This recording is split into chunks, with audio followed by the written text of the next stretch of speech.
Shama El Said is an Egyptian lady who is living in the UK, and you have been in Calais, especially you have talked to many refugees who are speaking Arabic, and maybe they are not speaking English or French or other languages. So you have the chance to know their stories, their background better than other visitors. What did you see? Because you have also interviewed many children. Yes, indeed. Yeah, as you just said, because I speak Arabic, and that helped me a lot, and maybe make it easier for refugees to approach me with their concerns, and have a chance to actually talk and express themselves to someone.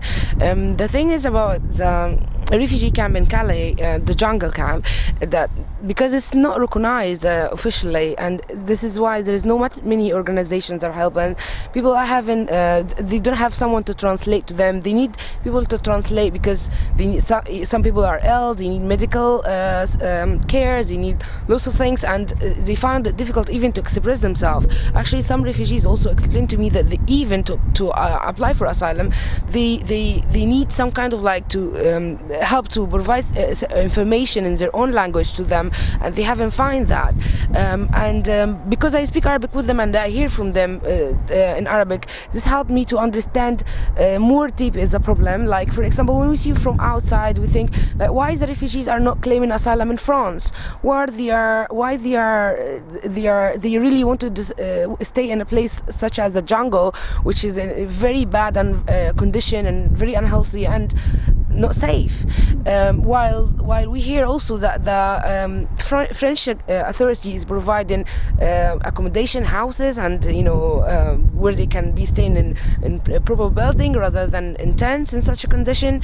I mean, when we think about it a little, there must be a reason, but because many refugees are not able to explain themselves very well. I spoke with, for example, many of the Sudanese who have their friends. Many of their friends have applied for asylum in France, and their asylum has been refused. And this means their fingerprint has been taken. They applied for asylum already in France.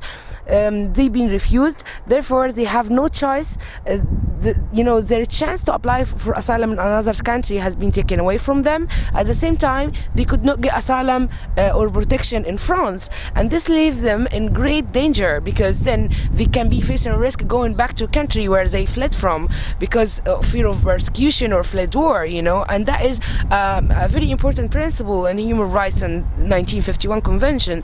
So, and because they have not been recognized as refugees in France. Many, like for example Somalian, they said to me, normally France, they will just not mostly many of the Somalians will just get refused, while in UK they heard that other cases like similar to same cases as them, they have been accepted. So so they kind of, for many of them, they determined to stay in this camp and to resist the demolition, or to resist not to apply for asylum in France. It's kind of like they trying to keep their life. What did the children tell you? One of the children, for example, I interviewed, I spoke to, he is 8 years old, and I asked him if he go to school or he goes to a children's center, and he said that he doesn't, because he's very tired and he's very busy. So a child 8 years old is very busy, because every night he's trying to flee France to England, and he has to walk a long distance, and sometimes he has to run. He told me when the police are coming in the way, or when they are faced by the gangs in their way while they're trying to flee, and this is why he hasn't got time to. And this child, for example, he has a sister in UK. He has no parents with him. His mother died while giving birth to him, and his father disappeared. He was brought up at first by his grandparents, who are now also in England, and it seems. But he cannot come to England. You see, this is the thing. It seems like who knows about this child? Things are not organized properly, and again, because the place is not recognized, so there are not many organizations there that can do the job and can even count. I mean, even to give figures, like exact figures, that's something difficult to say, because you cannot really be sure that you can count everybody and all the children are counted. Children, you can find them not in schools, I mean, of course some go, but many they don't go, especially with the demolition that is going on. They said that they're not going to demolish schools, but how the situation is like when you demolish everything else and then you leave a school here, and children, for them to go to school, they have to walk a long way. They have to face certain risks in the way as well. It has been very difficult.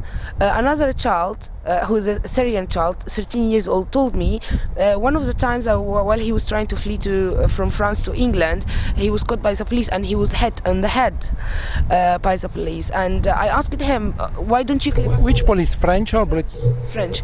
And I asked him, why don't you, if you are facing all this trouble and it's dangerous, so why don't you claim asylum in France and save yourself from that? And he said, because I'm facing this, it makes me more determined to leave France and to get out of here.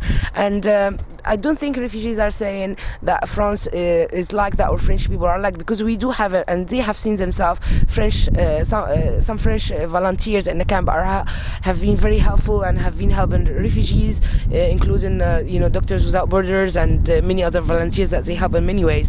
But they talked about the experience they have had over there.